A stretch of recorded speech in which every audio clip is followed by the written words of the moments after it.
दोस्तों, हिंदी ट्रांसलेटर की एक और नई vacancy Tata Institute of Fundamental research में आ चुकी है, जिसमें अनरिजर्व की एक ही वैकेंसी हमें देखने को मिल रही है। तो चलिए इसकी नोटिफिकेशन को देखते हैं और इसके लिए क्या क्वालिफिकेशन की मांग की गई है Tata Institute of Fundamental research द्वारा। तो चलिए शुरू करते हैं। सबसे पहले स्टार्टिंग डेट देख लेते हैं। तो स्टार्टिंग इसकी 22 फरवरी से यह हो चुकी है और लास्ट डेट इसकी 12 मार्च यानी 12 मार्च इसकी रहने वाली है। तो 12 मार्च से पहले ही आपको इस फॉर्म को अप्लाई करना होगा।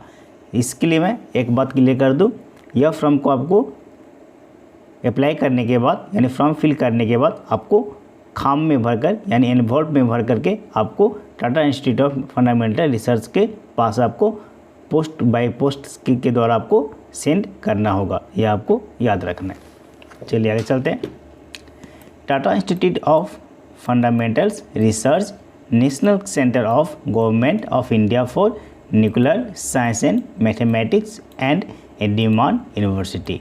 तो आप देख सकते हैं यह न्यूक्लियर यूनिवर्सिटी है और टाटा का नाम तो आपने सुना ही होगा। सबसे पहले में पोस्ट है हमारा जूनियर हिंदी ट्रांसलेटर में 5 वैकेंसी है, जिसमें पहला है जूनियर हिंदी ट्रांसलेटर। अनरिजर्व की एक पोस्ट है, बाकी अलग अलग कैटेगरी की कोई भी पोस्ट यहाँ पर देखने को नहीं मिली। यानी हिंदी ट्रांसलेटर की सिर्फ एक ही पोस्ट है और मैक्सिमम एज लिमिट इसकी 30 ईयर्स यानी 30 वर्ष इसकी रखी गई है। सैलरी की बात करें तो अप्रोक्स आपकी 60,000 के करीब आपकी यहाँ पर सैलरी मिलने वाली है। तो सैलरी यहाँ पर काफ़ी ज़्यादा अच्छी है, आपको याद रखना। देख सकते हैं कि 60,000 के 59,478 यानी और भी अलाउंसेस मिला करके आपको 62-65,000 आपकी सैलरी हो जाएगी। बाकी दूसरे पोस्ट में अलग अलग पोस्ट है, इस पर हम चर्चा नहीं करेंगे, सिर्फ हिंदी ट्रांसलेटर में ही चर्चा करेंगे। अगर आप अलग पोस्ट के लिए अप्लाई करना चाहते हैं तो देख सकते हैं laboratory assistant, security guard, library trainee और टेम्प्रोरी वर्क असिस्टेंट, यहाँ भी अलग अलग वैकेंसी है। अब आते हैं इसके क्वालिफिकेशन आपका नॉर्मल जो होता है यहाँ भी वही मांगी गई है, तो इसमें घबराने की ज़रूरत नहीं है। फिर भी चलिए देख लेते हैं।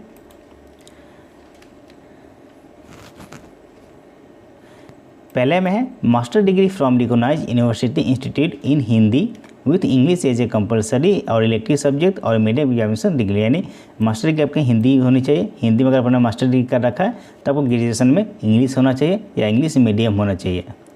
दूसरे में है master degree from recognised university in English with Hindi as a compulsory elective as a medium examination degree, यानी अगर आपने इंग्लिश में मास्टर डिग्री कर रखा है तो आपका हिंदी जो है ग्रेजुएशन लेवल में होना चाहिए या हिंदी मीडियम होना चाहिए। यहाँ में सारा ए दे दिया यानी ABCD होना चाहिए था। चलिए देख लेते हैं। अगला पॉइंट है master degree from recognised university institute in any subject other than Hindi और English with Hindi medium and English as a compulsory और elective subject examination degree level.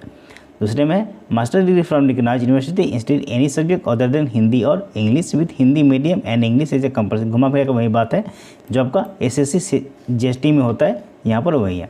Master university institute in any subject other than Hindi और English with Hindi and English as a compulsory और elective subject और either of the two as the medium of examination और and other as a compulsory और elective subject. इसके बाद में दूसरे number पर है रिकॉग्नाइज डिप्लोमा, यानी जिसे हम PGT के नाम से जानते हैं। यह हमारा फेमस डिप्लोमा है, post graduate diploma in translator PGDC। तो क्वालिफिकेशन की बात करें, क्वालिफिकेशन की जो SSC GST में मांगी जाती है, चलिए मैं यहाँ पर लिख देता हूँ SSC GST यानी जूनियर हिंदी ट्रांसलेटर और सीनियर हिंदी ट्रांसलेटर में जो क्वालिफिकेशन मांगी जाती है, यहाँ वहीं पे यही क्वालिफिकेशन सेम क्वालिफिकेशन की मांगी है। मास्टर डिग्री होनी चाहिए और आपके पास ग्रेजुएशन PGT की डिप्लोमा होनी चाहिए। और डिजेबल क्वालिफिकेशन में दी गई है। डिजेबल क्वालिफिकेशन कोई घबराने की जरूरत नहीं है। नॉलेज ऑफ हिंदी टाइपिंग, ये तो सबको पता ही है हिंदी टाइपिंग की नॉलेज, क्योंकि आपको बैंकिंग के एग्जामिनेशन बार बार दी है, तो यहाँ पर हिंदी टाइपिंग की नॉलेज आपको हो गई। दूसरे में MS ICIT और इक्विवेलेंट कोर्स, यानी जो कंप्यूटर की जो नॉलेज होती है, कंप्यूटर कोर्स होती है, थोड़ी सी आपके यहाँ पर 3 महीने या 6 महीने की कोर्स अगर आपने कंप्यूटर कर रखी है तो ये डिजेबल क्वालिफिकेशन, इसमें घबराने की जरूरत नहीं है। बाकी जॉब डिस्क्रिप्शन में translator typing work related to specific technique literature and report ये सब आपको करने हैं।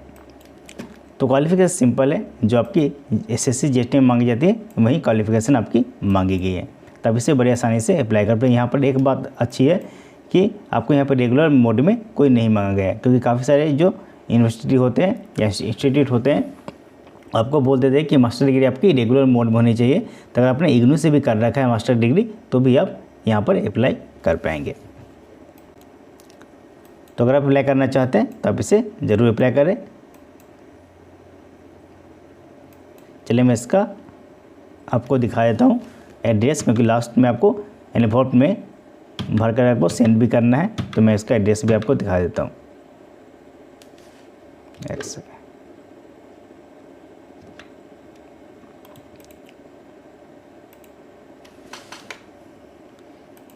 इस एड्रेस पे आपको सेंड करना होगा फॉर्म को फिल करने के बाद।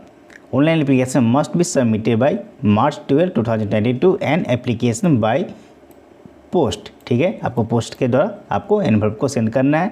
Reach administrative officer recruitment cell Tata Institute of Fundamental Research 1 Homi Bhabha Road Navy Nagar Colaba Mumbai by March 12, 2020। Application who are यहाँ पे दे दिया है, तो आपको एनवलप में एक एनवलप लेना है, ऊपर आपको लिख देना है application for the post of junior Hindi translator. इसके बाद में जो फॉर्म है फॉर्म को भर करके आपको सेंड कर देना है।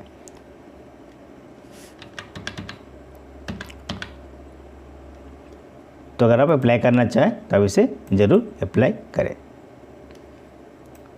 क्योंकि सैलरी भी यहाँ पर अच्छी खासी रहने वाली है। तो आज के इतना है। अगर आप हमारे चैनल पर नए हैं तो चैनल को सब्सक्राइब कर दें, जिससे हमारी आने वाली वीडियो आपको मिलती रहे। तो मिलते हैं अगले वीडियो में।